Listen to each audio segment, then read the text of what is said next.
안녕하세요. 자, 24년도 공인중개사 시험 대비입니다. 처음 하신 분들 대상으로 해서 입문 과정을 좀 찍어야 된다 해서 찍는 과정인데요. 지금 제가 담당하고 있는 것은 민법입니다. 민법 및 민사특별법이라고 해서 실제는 가장 재밌는 과목인데 가장 어려워하고 1년간 가장 힘들어하는 과목 중에 하나일 거예요. 원래는 민법하고 그 다음에 공법이라는 과목이 있죠. 이 두 가지가 중개사 시험에서는 가장 어렵게 느껴지는 과목인데요. 특히 민법 같은 경우는 워낙 양이 많습니다. 근데 반대로 해석을 해보면 민법은 상당히 재밌는 과정이거든요. 실생활에 거의 있는 것을 대상으로 해서 이루어지는 게 보통 민법이에요. 실제는 이제 민법에다가 민사특별법이라고 해서 두 개가 포함이 되어 있습니다. 그래서 왕초보 이렇게 되어 있는데요. 처음 하신 분 대상이라고 생각을 하시면 돼요. 처음에 제가 전혀 혼자 중개사를 준비하지 않았고 또 민법이라는 과목을 처음 접하시는 분들 대상으로 하는 건데요. 제가 이번 시간에 좀 해줄 수 있는 것은 민법이 왜 재밌는지, 그 다음에 실생활과 어떤 관계가 되어 있는지 그 부분을 좀 이야기하려고 하는 부분이거든요. 저는 원래는 아마 거기 마스터 민법이라고 되어 있는 부분입니다. 마스터 민법 해가지고 여러분들 아마 지금 유튜브라든지 동영상 같은 것을 보아 보시면요. 마스터 민법하고 치면 유튜브라든지 그럼 제 이름만 쳐도 충분히 나올 수 있는 부분이고 또 중개사를 계속 준비하겠다라고 생각하신 분들은 여기 네이버 검색창에 여기 밴드입니다. 정동석 교수의 마스터 민법 치면 제 밴드가 나오는데요. 하루에 한 문제씩 꼬박꼬박 올려나가요. 이렇게 올라나가면서 문제를 풀고 해설할 수 있도록 되어 있는 부분이거든요. 한번 참조를 하시면 되고요. 24년도에서도 제가 이 마스터북이라고 하는 책을 가장 많이 사용을 하는데 요건 거의 참 유명한 책이 됐습니다. 상당히. 그래서 마스터북 민법이다 해가지고 좀 보기가 좀 편하게 되어 있는 책입니다. 자, 그러면 우리가 보통 민법이다라고 할 때 어떤 민법 형태를 가지고 있는지 한번 봐보시면 자, 이렇게 되어 있는데요. 우리 민법은 실질적으로는 앞으로 가면서 수업을 계속 하다 보면 민법이나 민사특별법 해가지고 출제 경향들 또 어떻게 공부를 해 나가야 되는지 이런 부분들은 하나씩 설명해 나갈 건데 일단 민법은 크게 보면요 6과목 중 한 과목입니다만 1차 과목이죠. 이건 나중에 앞에 가면서 계속 설명이 될 건데요. 일단은 민법 총칙이 하나가 있어요. 요 편, 1편이 민법 총칙이고, 2편이 물권법입니다. 3편은 원래 계약법이라고 되어 있는 부분이고, 그다음 민사특별법이다라고 해서 이렇게 4가지 정도로 파트로 나눠져 있는데요. 중개사법 시행령에 보면 문제 퍼센트가 정해져 있어요. 예를 들면 민법 총칙은 24%라고 되어 있거든요. 여기 계약법도 25.5%라고 되어 있긴 합니다만 민총은 원래 민법은 총 40문제가 배정이 되잖아요. 40문제가 나옵니다. 여기에서 24문제 정도를 맞히면 24문제면 60점이에요. 요 점수를 맞으면 합격한다 이렇게 되어 있습니다. 이 정도인데 민법 총칙은 총 10문제가 배정이 되죠. 10문제가 배정이 되고 물권법은 이 퍼센트를 나누면 14문제가 됩니다. 14문제를 맞히면 되는 거고요. 계약법이 보통 10문제예요. 10문제 생각을 하시면 되고 그 다음에 특별법은 14%, 15%이기 때문에 얘가 6문제 정도를 계산하고 들어오면 될 거예요. 그래서 민총, 물권, 계약, 특별법 이 순서로 되어 있는데 제가 오늘 좀 해야 되겠다. 민법이 왜 재밌는지 좀 해야 되겠다라고 하는 부분, 또 일상생활에 많이 겪어보는 것을 위주로 하다 보니까 제가 입문 과정에서는 요 계약법이라고 하는 부분이 있잖아요. 요 부분을 가지고 좀 설명을 좀 할 거예요. 우리가 실질적으로는 사회생활을 한다 그러면 거의 대부분들이 계약 관계를 맺고 있는 것이 원칙이거든요. 지금 내가 촬영을 하고 있는 이 장소가 노량진이거든요. 그럼 저희 집에서 노량진에 오려면 버스를 타고 와야 된단 말이에요. 버스를 타고 오는 것도 운송 계약이라는 걸 맺고 오는 거거든요. 예를 들면 나는 승객이니까 요금을 내면 목적지까지 태워다 달라고 요구할 수 있는 것이고, 기사 아저씨는 요금을 달라고 할 수 있는 권리가 있는 반면에 의무라고 한다면 목적지까지 태워다 줄 의무가 있는 거거든요. 그럼 결국 사회생활이라는 것은 계약으로부터 출발해서 결국은 계약으로 끝나는 게 거의 대부분들이 우리 사회생활이다 생각하면 돼요. 우리가 직장에 취직을 한다라고 하는 거죠. 일종의 고용계약이잖아요. 그럼 노동자 입장에서는 노동을 제공하고 그다음에 월급을 주세요라고 청구할 수 있는 게 하나가 있고, 반대로 사장님 입장에서는 고용계약을 맺은 다음에 월급을 줘야 될 의무가 있는 반면에 또 일을 해달라고 할 수 있는 권리가 있는 거잖아요. 계속 우리는 사회생활을 하면서 수없이 다른 사람과 계약 관계를 맺어나가면서 이루어지는 게 사회생활이다라고 보시면 되는데, 제가 지금 보려고 하는 건 이 계약법이라고 하는 거 있죠. 10문제짜리 그 부분을 좀 보게 될 거예요. 실제 우리가 민법에서 24문제를 확보하는 방법은 요거예요. 요 두 개거든요. 민법 총칙하고 그다음에 계약법이라고 하는 거 있죠. 이 두 개를 정확히 맞출 수 있다면 이 두 개를 가지고 20문제잖아요. 여기 10문제, 여기 10문제, 20문제이기 때문에 당락을 결정할 수 있다. 민법은 그러면 민총하고 계약법이에요. 여기를 점수를 잘 맞춰 놓으면 나머지가 좀 어렵다 하더라도 충분히 올라올 수 있는 부분들이거든요. 자, 그러면 요걸 한번 좀 계약법을 잠깐 한 테마를 좀 내가 이야기를 해볼게요. 자, 요 공부 방법은 앞으로 가면서 계속 이야기를 할 거니까 그때 좀 이야기를 하면 될 것 같고, 지금 여러분들 교환에 올라가 있는 게 사례가 하나 있을 겁니다. 사례를 좀 내가 설명을 해볼게요. 여기 보면 매매 계약 시에 반드시 매매 계약서를 작성해야 됩니까? 이렇게 묻는 거거든요. 자, 한번 설명을 해보면, 자, 이게 사례입니다. 실제 있는 사례들이거든요. 자, 직장인 갑은 이렇게 되어 있습니다. 자, 오랜 근검 전략 끝에 어느 정도 돈을 모이자 전세를 지금 살고 있죠. 오늘 또 누이스에 나오긴 하더라고요. 서울에서 집을 한 채 살려면 자기 월급의 41%를 계속적으로 제공을 해야 집을 살 수 있다고 해요.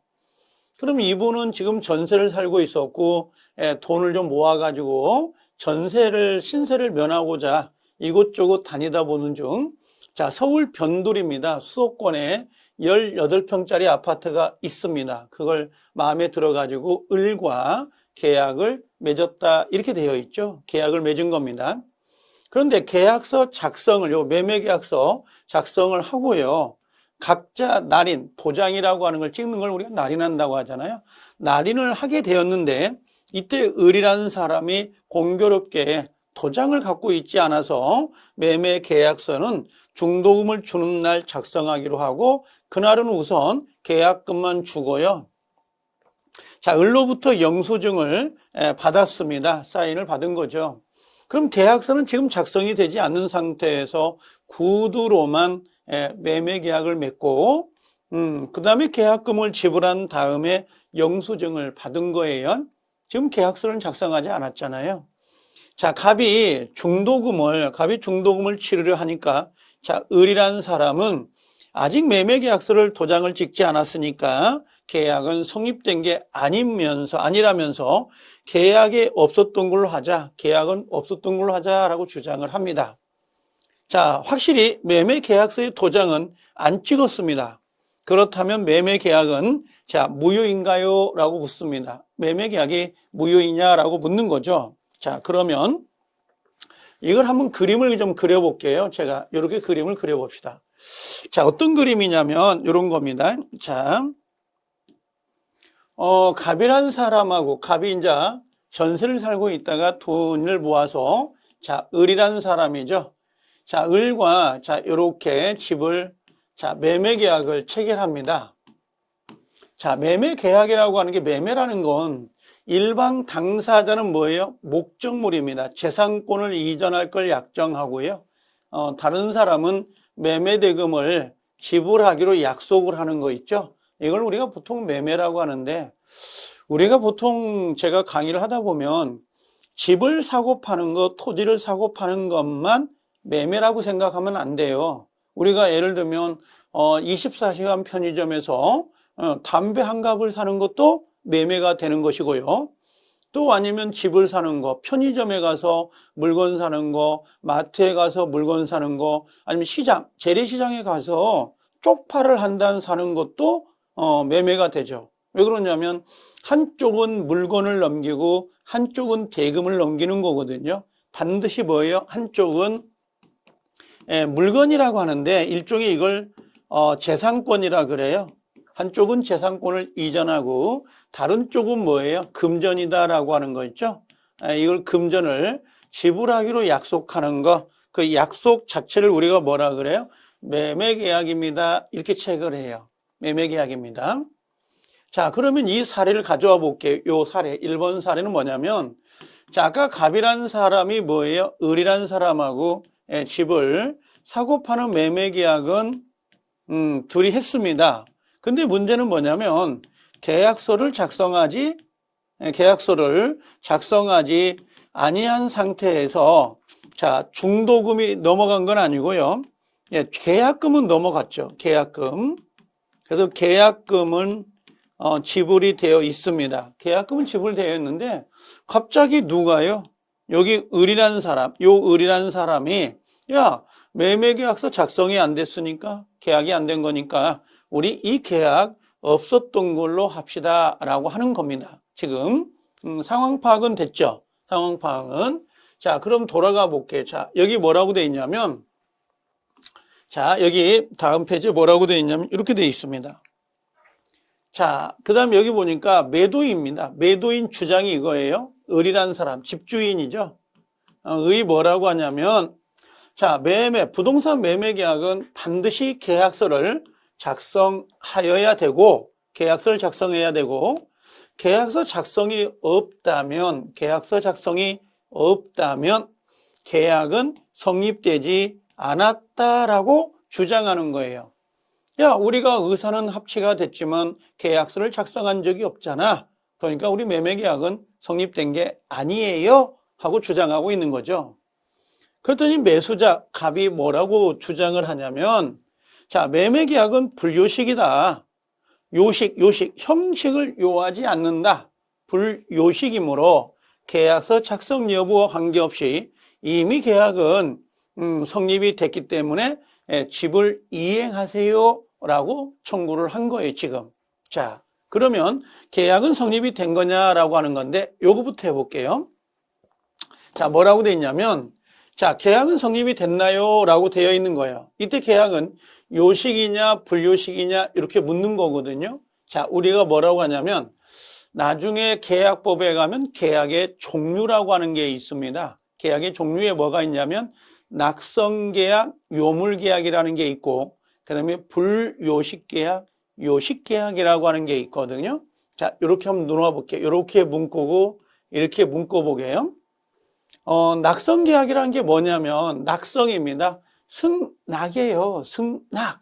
그래서 당사자 합의라고 하는 거 있죠? 승낙. 승낙만 있으면 성립되는 계약을 우리가 그냥 승낙계약, 낙성계약 그럽니다.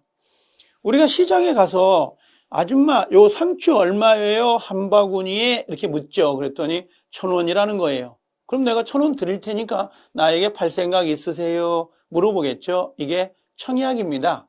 그랬더니 그 아줌마가 그래요. 1,000원만 주세요 라고 합니다. 그럼 갑의 의사와 을의 의사가 둘이 합치가 된 거잖아요. 합의가 된 거죠. 내가 을녀에게 난 당신하고 결혼하고 싶어요 라고 하거든요. 이걸 우리가 청혼이라고 하잖아요. 청혼. 그랬더니 을녀가 나도 당신하고 결혼하고 싶어요 라고 하거든요. 그럼 갑과 을의 의사의 합의가 된 거잖아요. 이걸 의사가 합치됐다. 합의가 됐습니다. 이렇게 이야기하거든요. 그러면 합의가 성립되면 계약은 성립되는 겁니다. 라고 하는 게 승낙, 낙성계약입니다. 승낙, 낙성계약입니다. 이렇게 이야기를 하는 거예요. 우리나라의 계약의 거의 80% 정도는요. 거의 낙성계약이에요. 당사자 뭐가 있으면, 당사자 의사의 합의만 있으면 계약은 성립이 됩니다 라고 하는 거죠. 그와 반대로 요물계약이라고 하는데, 요물계약 그러면 요사스러운 계약, 그게 아니고요. 요한다는 거예요. 요한다, 요구한다. 물건의 인도를 요구한다. 그런 개념이거든요. 그럼 당사자 합의만 있다고 되는 게 아니라 물건의 인도, 물건에 넘어가야 된다, 뭔가가. 그럼 당사자 합의 이외에 플러스 뭐가 있어야 돼요? 물건의 인도, 기타 급부를 하여야 성립되는 계약이다라고 되어 있어요. 이 요물계약은 나중에 우리 시험 범위는 딱 4개밖에 없거든요. 그게 나중에 가면 애와요, 이걸 나중에 현대, 삼성 말고 현대그룹, 현대계보라고 해요. 현대계보 그러는데요. 이게 뭐냐면 계약금 계약이고 보증금 계약이거든요. 여러분들 혹시 임대차 계약 같은 거 하잖아요. 임대차 계약할 때 보통 계약금이란 걸 지불하지 않나요? 그럼 보증금이 예를 들면 뭐 5천만 원이다. 그러면 10% 한 500만 원 정도를 계약금으로 건다. 그럼 500만 원을 지불하겠다고 약속했다 하더라도 실제 계약금 500만 원이 입금되지 아니했다면 뭐 계약금 계약이나 또는 보증금 계약이 성립된 게 아니에요. 둘이 약속만 했다고 되는 게 아니라 반드시 그 돈이 통장 안에 입금이 되어야 돼요. 그래서 계약금 계약이나 보증금 계약, 계보 요것들은 전부 다 요물계약이에요. 그래서 당사자 약속, 약속이라는 게 뭐예요? 합의에다가 플러스 뭐가 돼야 돼요? 입금이 되어야 된다. 입금 아니면 지불되어야 된다. 지불까지 요한다 라고 하는 거 있죠? 이걸 우리가 요물계약 그래요. 요물계약. 근데 우리 계약 파트의 모든 거의 80% 90%는 전부 다 낙성계약이에요. 당사자 합의만 있으면 되는 거고 굳이 물건의 인도까지 넘어갈 필요는 없다라는 겁니다. 자, 하나만 더 해보게요. 여기 불요식 계약이라는 게 있고 요식이라는 게 있거든요. 불자라는 게 아니 불자예요. 형식을 요하지 않는다라는 거고 여긴 형식을 요한다라는 거거든요. 자, 계약 시 일정한 방식입니다. 일정한 방식에 의해서 행할 필요가 없는 계약이다라고 되어 있거든요. 그냥 구두만 해도 돼요. 두의 의사 합치만 돼도 되고 계약서를 꼭 쓰지 않아도 됩니다. 그냥 당사자 합의만 있으면 되거든요. 이게 분류식이에요. 아니다. 형식을 갖춰야 된다. 일정한 형식을 갖춰야 된다. 그래서 당사자의 신중을 요하거나 거래의 안정과 신속을 필요로 하는 경우에는 일정한 방식을 갖출 것을 요하는 건데요. 요식계약이 우리 시험 범위에 들어와 있는 것은 없습니다. 요식계약 중에서 가장 대표적인 게 우리 혼인신고 같은 거 있잖아요. 신중을 기해야 되죠. 그래서 둘이 의사의 합치가 있다. 결혼식을 올렸다. 그래도 혼인신고가 들어가야 법률 혼이라는 게 되는 거고요. 우리가 유언 같은 거 하잖아요. 유언 같은 거 얼마나 다툼이 생겨요. 그렇죠? 명절만 돌아오면 재산권 때문에 싸우고 그러잖아요. 그래서 그 유언 같은 경우는 서면에다가 구체적으로 정확하게 기재를 해야 돼요. 그래서 유언서가 작성이 되어야 되는 거고요. 막 구두로 막 우리 드라마 같은 데 보면 구두로 막 유언하잖아요. 돌아가실 때. 그게 유언이 되는 건 아니에요. 그래서 어떤 일정한 양식을 갖춰야 된다라고 하는 거 있죠. 그런 것들이 요식계약이에요. 그래서 불요식계약, 요식계약인데 우리 시험 범위는 거의 90%, 아니 100%구나. 100%가 불요식계약이에요. 전체가 불요식계약 그럽니다. 자, 그러면 우리가 아까 돌아가 볼게요. 아까 우리 그 문제에서 여기 문제 가볼까요? 문제라는 것보다는 사례에서 갑이란 사람과 을이란 사람이 매매계약을 체결하고 이땐 계약서를 작성하지 아니한 상태에서 계약이 지금 이루어진 거거든요. 그럼 계약금은 뭡니까? 지불은 됐어요. 그럼 이건 계약이 성립된 거 아니냐라고 하는 거죠. 지금 우리가 꼭 뭡니까? 반드시 여기 보면 이런 거거든요. 논점이 자, 매도인 입장에서는 뭐라고 했어요? 계약서를 작성이 되어야 계약이 된 거고, 계약서가 작성되지 않았다면 계약은 된 게 아니기 때문에 요건 계약을 성립되지 않았다라고 주장하는 거고, 매수자 입장에서는 안 그렇다. 우리 계약은 불요식이다. 불요식이라는 건 형식을 갖추지 않고 당사자 합의만 있어도 성립되는 거 아니냐. 그러니까 당연히 계약서가 작성되지 않았지만 이미 계약금은 지불되어 있는 거기 때문에 당연히 계약은 성립이 된 거다라고 주장하고 있는 거예요, 지금. 지금 우리가 민법 공부를 한다는 건 바로 이런 의미예요. 자, 갑과 을이 계약을 맺었고 의사의 합치는 있었어요. 근데 계약서를 작성하지 않았다 하더라도 계약은 성립이 된가요? 된다. 우리는 분류식이 원칙이거든요. 여러분들, 내가 오늘 버스를 탈 거란 말이에요. 집에 갈 때 버스를 타는데 그럼 운송계약이란 걸 맺게 돼요. 운전기사 아저씨하고 나오고. 그러면 계약을 맺을 때에 나는 목적지까지 태워다 달라고 요구할 수 있는 거고, 운전기사 아저씨는 나를 목적지까지 태워다 주는 대가로 그 버스 요금을 달라고 청구할 수 있는 권리를 갖습니다. 그럼 둘이 앉아가지고 계약서 작성하나요? 안 하죠. 그냥 의사의 합치, 그때 의사도 반드시 명시적으로 하는 게 아니고 그냥 묵시적이에요. 이거 어디까지 가나요? 나를 태워다 줄 수 있나요? 이렇게 물어보지 않잖아요. 그냥 당사자 합의만 있으면 그냥 묵시적 버스에 타고 의자에 앉으면 계약이 성립이 되는 거지, 반드시 명시적으로 의사를 해야 되는 것도 아니고 계약서를 작성해야 되는 것도 아닙니다. 그래서 당사자가 계약서를 작성하지 않았다 하더라도 뭐가 있는 거예요? 의사에 합의가 있다면, 합의 의사가 있다면 계약은 성립이 된다, 안 된다? 계약은 성립이 되는 겁니다. 그래서 을의 주장, 계약서를 작성하지 않았기 때문에 계약은 성립되지 않는다라고 하는 것은 X가 된 거죠. 계약서를 작성하지 않았다 하더라도 얘는 뭐가 되는 거야? 불요식계약이에요. 불요식계약이기 때문에 계약은 이미 성립이 되어 있는 거고, 매도자 을은 집을 이행해 줘야 됩니다. 만약에 갑이 중도금이나 잔금을 주면서 소유권을 이전해 달라고 했더니 을이 안 준다는 거예요. 그럼 매매 대금을 어떻게 해요? 공탁을 하면 돼요. 법원에 공탁까지 하고 등기를 달라고 청구하고, 그래도 을이, 매도자가 소유권을 이전해 주지 않는다면 합의한 대로 이행해 주세요라고 소송을 제기하는 거예요. 소송을 제기해서 소유권의 확정 판결을 받아서 가져올 수 있다라고 되어 있습니다. 그러면 결국은 이 사례입니다. 요 위의 사례에서 계약이라는 거, 매매 계약이라는 건 반드시 계약서를 작성하지 않더라도 계약은 성립될 수 있다, 없다? 있어요. 그래서 이 매매 계약은 요건 낙성 계약이에요. 당사자 승낙만 있으면 성립되고 일정한 방식을 요하지 않는다는 거, 이건 불요식 계약이다, 이렇게 되어 있죠. 그래서 우리가 편의점에서 물건을 사고 팔 때나 시장에서 물건 사고 파는 거, 그다음에 버스, 기차, 지하철 타고 다닐 때마다 계약서를 꼭 작성해야 되는 것은 아니다. 그러면 우리가 보통 그런 의문점은 풀 수 있어요.